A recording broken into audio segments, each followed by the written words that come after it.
என்னுடைய துறை ரீதியான செயலாளர், டைரக்டர் எல்லாருமே இது கொடுத்து பேசி, அதாவது நம்முடைய அரசு ஒதுக்கி இருக்கின்ற 62 போய் படிப்பதற்கான எல்லா வாய்ப்புகளையும் எல்லா விதமான செயல்பாடுகளையும் தீவிரப்படுத்தி இருக்கிறோம்.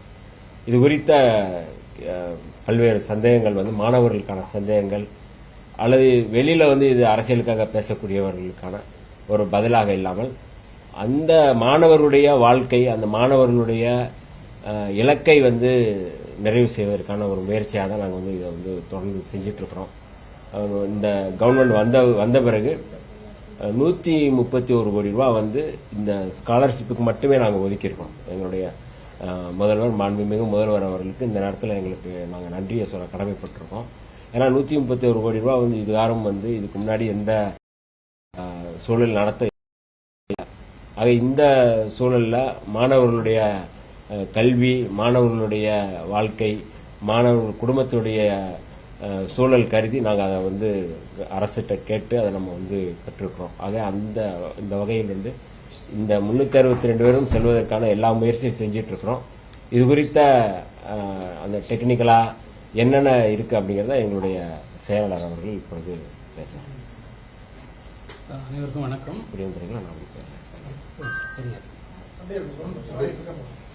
இந்த ஓவர்சீஸ் ஸ்காலர்ஷிப் பொறுத்த வரைக்கும் மாண்புமிகு அமைச்சர் கூறியது போல 362 மாணவர்களுக்கு வழங்கப்பட்டுள்ளது. அந்த வழங்கப்பட்ட மாணவர்கள் அனைவருமே அவங்க ஒவ்வொரு ஸ்டேஜில், ஏன்னா இன்டர்நேஷ்னல் யூனிவர்சிட்டிஸ் ஒவ்வொன்றும் அட்மிஷன் டைம் ஒவ்வொரு மாதிரி ப்ராசஸ் இருக்கும். அதனால் அந்தந்த மாணவர்கள் அந்தந்த யூனிவர்சிட்டிக்கு ஏற்றவாறு அந்த வழிகாட்டு நெறிமுறைகளை பின்பற்றி அவங்க அட்மிஷன் ப்ராசஸை பண்ணிகிட்ருக்காங்க. அந்த டைமில் தான் யூகே சேர்ந்த ஒரு யூனிவர்சிட்டியிலேருந்து ஒரு மாணவருக்கு விசா ப்ராசஸிங் பண்ணும்போது எங்களுக்கு நேஷ்னல் கவர்மெண்ட்லேருந்து அப்ரூவல் கிடைச்சா நாங்கள் விசா ப்ராசஸ் பண்ணுவோம். மற்ற ஏஜென்சிஸ் கொடுக்குற மற்ற ஸ்டேட் கவர்மெண்ட் கொடுக்குற ஃபெலோஷிப்பை எங்களால் ஏற்றுக்க முடியல அப்படின்னு சொல்லி அவங்க டிக்ளைன் பண்ணியிருக்காங்க. அதை பார்த்த உடனே எங்கள் கவனத்துக்கு வந்த உடனே இமீடியட்டாக டைரக்டரும் நானும் social justice and empowerment department, government of India செக்ரட்டரிக்கு லெட்டர் எழுதி இதை எக்ஸ்டர்னல் அஃபேர்ஸ் மினிஸ்டரோட கவனத்துக்கு கொண்டு போய் இந்த இஷ்யூவை ரிசால்வ் பண்ணணும். ஏன்னா இது தொடர்ந்து நடந்து கொண்டு இருக்கக்கூடிய ஒரு விதிமுறை ப்ரொசீஜர். நம்ம ஸ்காலர்ஷிப் சென்ற ஆண்டும் இது கொடுத்துருக்கோம், அதுக்கு முந்தைய ஆண்டும் கொடுத்துருக்கோம். எல்லா யூனிவர்சிட்டியும் இதை அக்செப்ட் பண்ணியிருக்காங்க. ஸோ அந்த மாதிரி அதே ப்ரொசீஜரை ஃபாலோ பண்ணி இந்த ஆண்டு யாருக்கும் எந்த விதமான தடங்கள் இல்லாமல் அனைவருடைய கல்லூரி அட்மிஷன் நடக்கணும் அப்படின்னு சொல்லிட்டு நாங்கள் எழுதியிருக்கோம். அதே மாதிரி மாண்புமிகு அமைச்சர் அதே மாதிரி எஸ்ஜே மினிஸ்டருக்கு கடிதம் எழுதியிருக்காங்க. இது இல்லாமல் high commission, British deputy high கமிஷனருக்கு தொடர்பு கொண்டு இது மாதிரி இஷ்யூஸ் இருக்குது, அதெல்லாம் ரிசால்வ் பண்ணணும்னு சொல்லி தொடர்ந்து நாங்கள் ஃபாலோ பண்ணிகிட்ருக்கோம். மீன்வைல் யூனிவர்சிட்டிக்கு டைரக்டரேட்லேருந்து டைரெக்டாக ஒவ்வொரு யூனிவர்சிட்டிக்கும் நாங்கள் it is a state government, it is bona fide entity. இந்த ஸ்காலர்ஷிப் ஸ்டூடெண்ட்டோட வெல்ஃபேருக்காக நாங்கள் தொடர்ந்து கொடுத்துட்ருக்கோம். நீங்கள் இதை ஹானர் பண்ணணும்னு சொல்லிட்டு அந்த யூனிவர்சிட்டிக்கும் டைரெக்டாக நாங்கள் எழுதியிருக்கோம். சில பேர் அந்த ஃபார்மேட்டில் மாற்றி கேட்டிருக்காங்க. அந்த ஃபார்மேட்டில் என்ன ஃபார்மேட்டில் கேட்டாங்களோ அதை நாங்கள் திருப்பி எழுதியிருக்கோம். ஸோ இந்த பணி தொடர்ந்து நடந்துகிட்ருக்கு. செப்டம்பர் மாதம் தான் முழுமையாக அந்த அட்மிஷன் ப்ராசஸில் மேஜர் சங்க் செப்டம்பர் மாதம் அட்மிஷன் நடக்கும். இது வரைக்கும் ஒரு 6-7 மாணவர்கள் போய் அட்மிஷன் போட்டாங்க. மற்ற கண்ட்ரீஸ்லாம் இந்த ப்ரொசீஜர் தொடர்ந்து நடந்துகிட்டே இருக்குது. விசா ப்ராசஸிங்க்கு வேறு எந்தெந்த ஹை கமிஷன், எந்தெந்த எம்பசி மூலமாக ஃபெசிலிட்டேட் பண்ணணுமோ அதையும் நாங்கள் பண்ணுறதுக்கு ஏற்பாடு பண்ணியிருக்கோம். ஸோ இந்த ஆண்டு இந்த நடைமுறைகள்லாம், புதிய நடைமுறைகள் என்னென்னலாம் செஞ்சால் எளிதாக்கப்படுமோ, மாணவர்களுடைய அட்மிஷன் எளிதாக முடியுமோ அதையெல்லாம் பண்ணுறதுக்காக இந்த தடவை கூடுதலான ஒரு ப்ரொசீஜர்ஸ்லாம் கூட நாங்கள் பின்பற்ற இருக்கிறோம். இந்த ஆண்டு அட் எனி காஸ்ட் 362 மாணவர்கள் யாருக்குமே எந்த விடுபாடும் இல்லாமல் அனைவருடைய அட்மிஷனுக்கும் நாங்கள் ஃபெசிலிட்டேட் பண்ணுறதுக்கு உறுதியாக நடவடிக்கை எடுப்போம். இதில் ஒரு சில அட்மிஷனை ரிஜெக்ட் பண்ணியிருந்தாங்கன்னா, இந்த விசா காரணத்துக்காக ரிஜெக்ட் பண்ணியிருந்தாங்கன்னா அவங்களுக்கு வேறு ஆல்டர்னேட்டிவ் யூனிவர்சிட்டி இருந்துச்சுன்னா அதை கொடுக்கறதுக்கு நாங்கள் இப்போ ஏற்பாடு பண்ணுறோம். இப்போ அவர் 2 காலேஜில் அட்மிஷன் வாங்கியிருக்காரு. இந்த விசா ப்ராசஸ்னால ஒரு யூனிவர்சிட்டி ரிஜெக்ட் பண்ணிட்டாங்கன்னா கூட நான் சார் எனக்கு இன்னொரு யூனிவர்சிட்டியில் வாய்ப்பு இருக்குது, எனக்கு அதை கொடுங்கன்னு சொன்னால் கூட வி ஆர் கிவிங். அந்த கட் ஆஃப் லைனுக்குள்ளார அப்ளை பண்ண செலக்ட் ஆன அத்தனை பேருக்கும் அவர்களுடைய ஆல்டர்னேட் வாய்ப்பு இருந்தாலும் அதையும் நாங்கள் கொடுக்குறோம். அதே போல் கிட்டத்தட்ட ஒரு 42 மாணவர்களுக்கு மாற்று யூனிவர்சிட்டி கேட்டாங்க, அதையும் நம்ம கொடுத்துருக்கோம். ஸோ அதனால் மாணவர்கள் பேனிக் ஆக வேண்டியது இல்லை. இதில் வந்து எந்த குளறுபடியும் இல்லாமல் அவங்களுடைய பீஸ்ஃபுல்லாக அட்மிஷன் ஆகிறதுக்கான அனைத்து ஸ்டெப்பும் நாங்கள் எடுத்துகிட்ருக்கோம். எம்எஸ்ஆர்டிக்கு எழுதியிருக்கக்கூடிய நம்ம எழுதியிருக்கக்கூடிய லெட்டரில் என்ன சார் கேட்குறோம்? அவங்க ஒரு டீம் ஃபார்ம் பண்ணோம், இந்த பிரச்சனையை சார்ட் அவுட் பண்ணுறது மத்திய அரசு அப்படின்னு சொல்லி கேட்குறோமா, இல்லை என்னன்னு கேட்குறோம் அவங்கள்ட்ட மத்திய அரசுக்கிட்ட? அதாவது எக்ஸ்டர்னல் அஃபேர்ஸ் மினிஸ்ட்ரி வந்து பிரிட்டிஷ் ஹை கமிஷனுக்கு சொல்லி இது வந்து கிட்டத்தட்ட 362 UK தான் போகிறாங்க. மாணவர்கள் அங்கே போய் படிக்கிறது அந்த கண்ட்ரிக்குமே நல்லது. ஸோ அந்த கண்ட்ரியில் இவ்வளோ மாணவர்கள் வந்தால் அந்த யூனிவர்சிட்டிஸ்லாம் நல்ல ஒரு ஸ்கோர் அவங்களுக்கு தான் நல்ல கிரெடிட் கிடைக்கும். அதெல்லாம் சொல்லி இது தொடர்ந்து வந்துட்டு இருக்கு, உங்களுக்கு தான் இது பெனிஃபிட்னு சொல்லி அதை இம்ப்ரெஸ் பண்ண சொல்லி எக்ஸ்டர்னல் அஃபேர்ஸ் மினிஸ்ட்ரி மூலமாக அந்த ஹை கமிஷனுக்கு இம்ப்ரெஸ் பண்ணி யூகே கவர்மெண்ட்டு ஆமாம் கரெக்டுன்னா தே வில் அக்செப்ட்.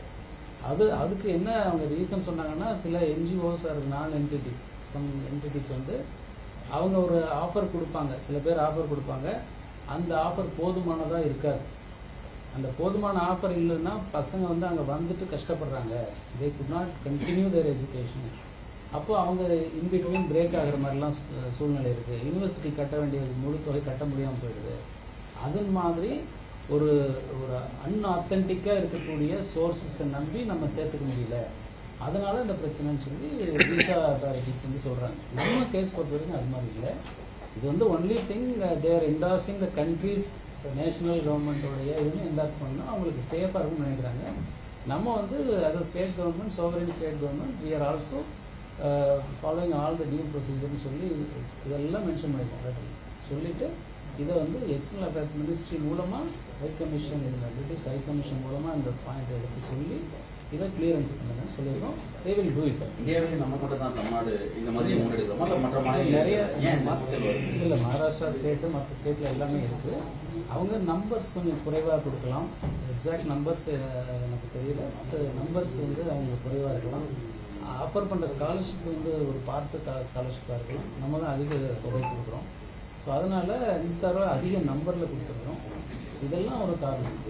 So 362 இந்த இயர் நம்ம ஓகே பண்ணிட்டோம் சார். அப்கமிங் இயர்ஸ் அதை இன்க்ரீஸ் பண்ணதுக்கான சான்சஸ் ஏதாவது இருக்கா? அரௌண்ட் 500 அது தேவையின் அடிப்படையில் அம்பேத்கர் பேர்ல தான் சார் அண்ணல் Ambedkar sources scholarship. Apart from this நீங்க அசம்பிளியோட சொல்லியிருக்கீங்க, இந்த பாட்சா கமிட்டி ரிப்போர்ட் வந்தோன்னா ஆணவ கொலைக்கு தொடர்பா ஒரு இந்த அசம்பிளி கூட தொடர்பிலேயே நீங்க வந்து எதுவும் பில்லு கொண்டு வரதுக்கு வாய்ப்பு இருக்கா? அதாவது வந்து கேன் பாட்சா அவர்கள் வந்து இன்னும் 9 மாதங்கள் வந்து எக்ஸ்டெண்ட் பண்ண கேட்குறாங்க. அதில் வந்து அவர் விக்டிம்ஸை மட்டும்தான் பார்த்து அவங்களுடைய இதை வந்து கேட்டிருக்கிறாங்க. பொலிட்டிக்கல் பார்ட்டியினுடைய கருத்துக்கள் என்ன கேட்கல.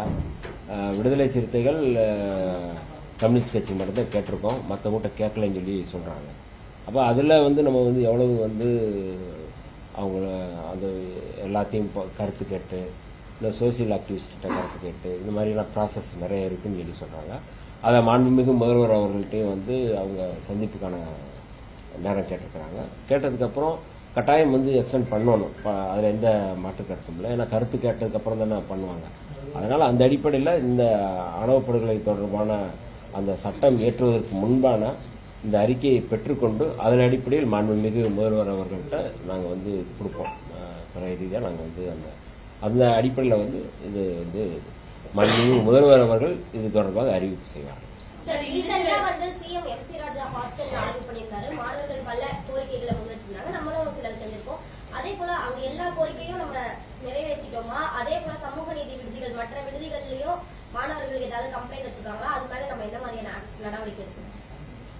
கம்ப்ளைண்ட் இருக்கு, கம்ப்ளைண்ட் இல்லாமல் இல்லை, குறைகள் இல்லாமல் இல்லை. உணவு நாங்கள் வந்து வந்ததுக்கு பிறகு உணவு மாணவர்களுக்கு வந்து கூடுதலாக கொடுக்கணும்னு நாங்கள் நினைக்கிறோம். கூடுதலுங்கிறது ஸ்ட்ரென்த்தாக என்ன அரசு ஒதுக்குறதோ அதை நம்ம வந்து கொடுக்கணும். இப்போ ஊட்டச்சத்து குறைவாக இருக்கிறதுனால தான் வந்து வளர்ச்சி எல்லாமே வந்து குறைவாக இருக்குது. அப்போ நம்ம வந்து ஊட்டச்சத்தை வந்து நம்ம கூடுதல் கொடுக்க வேண்டியது தேவை இருக்குது. அந்த அடிப்படையில் தான் வந்து மாணவிகளுக்கு வந்து அங்கே இருக்கிற பிள்ளைகளுக்கு வந்து நம்முடைய வீட்டில் என்ன செய்யணுமோ அதை செய்கிறது போல தான் இப்போ நாங்கள் வந்து துறை ரீதியாக வந்து ரொம்ப மெனக்கெடுக்கிறோம் அல்லது வந்து கவனம் செலுத்துகிறோம். எந்த இடத்துலையும் குறை இல்லாமல் இருக்க வந்து அதை குறைகளை நீக்கிறதுக்கான முயற்சிகளை செஞ்சுட்டு இருக்கோம். அதனால் மாண்புமிகு முதல்வர் அவர்கள் எம்சி ராஜா விடுதியில் ஆய்வு செய்த பிறகு இன்னும் கூடுதலாக எங்களுடைய கவனம் வந்து அதுக்கு முன்னாடியே அதை செஞ்சுட்டு இருந்தோம். இப்போ கூடுதலாக பண்ணிட்டு இருக்கிறோம். உணவில் வந்து நாங்கள் வந்து அதை கவனம் செலுத்துகிறோம். மாணவர்களுக்கு வந்து உணவு முக்கியம் அப்படிங்கிறதுல ரொம்ப கவனம் செலுத்துகிறோம். அதனால் இந்த ஆண்டுக்கான அந்த இதுவும் வந்து அவர்களுக்கான தேவைகளையும் நாங்கள் பூர்த்தி செய்வதற்கான இலக்கை நாங்கள் அடைகிறோம்.